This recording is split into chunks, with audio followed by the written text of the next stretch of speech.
Pada zaman dahulu, di sebuah kota bernama Sodom, hiduplah kaum yang dikenal dengan perilaku mereka yang sangat tercela dan durhaka. Kota Sodom terletak di lembah yang subur, dikelilingi oleh tanah yang subur dan hasil pertanian yang melimpah. Namun, di balik kemakmuran tersebut, penduduknya menjalani kehidupan yang sangat menjijikkan. Mereka terlibat dalam berbagai perbuatan dosa. Dan salah satu dari yang paling parah adalah perilaku homoseksual yang merajalela, serta berbagai kejahatan sosial lainnya. Dalam keadaan tersebut, Tuhan mengutus Nabi Lut, keponakan dari Nabi Ibrahim, untuk memberi peringatan kepada penduduk Sodom.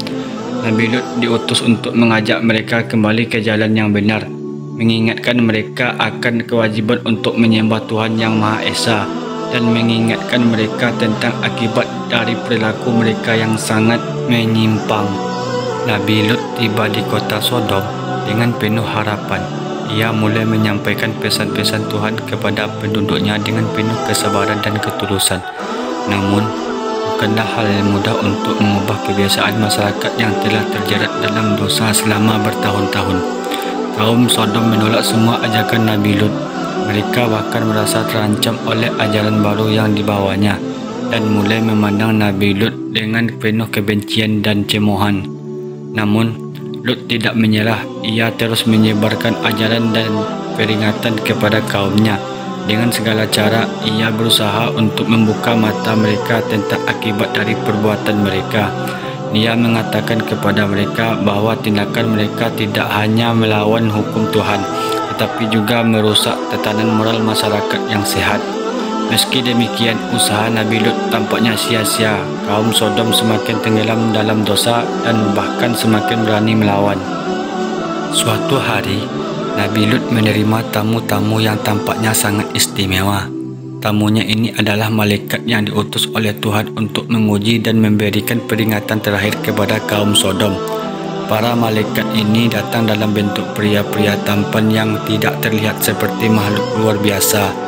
Begitu mereka tiba di rumah Nabi Lut, kabar tentang kedatangan mereka cepat menyebar ke seluruh kota. Penduduk Sodom yang tidak mengetahui bahwa tamu-tamu tersebut adalah malaikat, segera memutuskan untuk melakukan perbuatan jahat terhadap mereka. Mereka datang ke rumah Nabi Lut dengan niat yang sangat buruk. Melihat situasi yang membahayakan tamunya, Nabi Lut merasa sangat tertekan dan khawatir. Ia berusaha sedapat mungkin untuk melindungi mereka.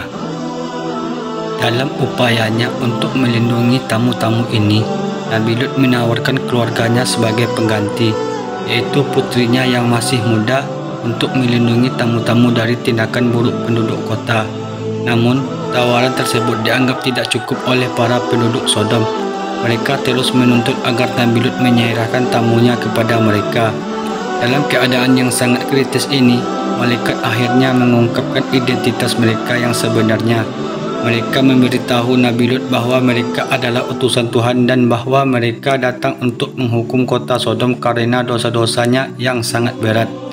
Nabi Lut sangat terkejut dan merasa putus asa, tetapi dia tetap berusaha untuk meyakinkan kaumnya untuk bertaubat. Malaikat kemudian memberi perintah yang jelas kepada Nabi Lut. Mereka memerintahkan agar Lut dan keluarganya segera meninggalkan kota dan tidak menoleh ke belakang. Mereka harus pergi secepat mungkin karena azab Tuhan akan segera turun. Nabi Lut segera mematuhi perintah ini dan bersama istri serta dua putrinya mereka berlari meninggalkan kota yang tercemar. Ketika mereka berada di tempat yang aman, Tuhan menurunkan azab yang sangat dahsyat kepada kota Sodom. Hujan batu dari langit mulai menghujani kota tersebut, disertai dengan letusan yang sangat kuat.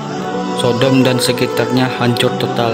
Tanah yang sebelumnya subur menjadi lembah yang tandus dan tidak ada lagi kehidupan di sana. Kota yang dulu makmur dan berisi ribuan jiwa kini berubah menjadi puing-puing.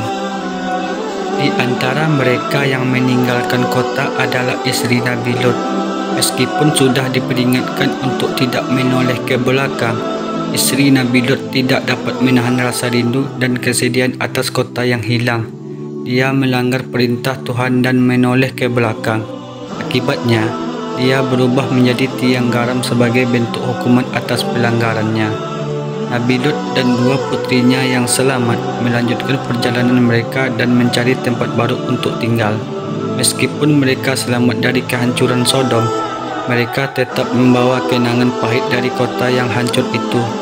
Kisah ini menjadi pelajaran berharga bagi mereka yang mendengarnya dan bagi kita hingga saat ini. Kisah Nabi Lut dan kaum Sodom adalah pengingat tentang konsekuensi dari penolakan terhadap petunjuk Tuhan dan keterperosotan dalam dosa. Azab yang menimpa Sodom adalah contoh nyata dari kebesaran dan keadilan Tuhan. Pesan dari kisah ini adalah tentang pentingnya ketaatan, penyesalan, dan pertobatan serta bahaya dari menolak kebenaran dan terus-menerus hidup dalam dosa. Dengan berakhirnya kisah ini, kita diingatkan untuk selalu mematuhi perintah Tuhan, menjauhi segala bentuk kejahatan, dan senantiasa mencari jalan yang benar dalam kehidupan kita. Semoga kita semua dapat mengambil hikmah dari cerita ini dan menjadikan diri kita lebih baik, lebih taat, dan lebih bijaksana.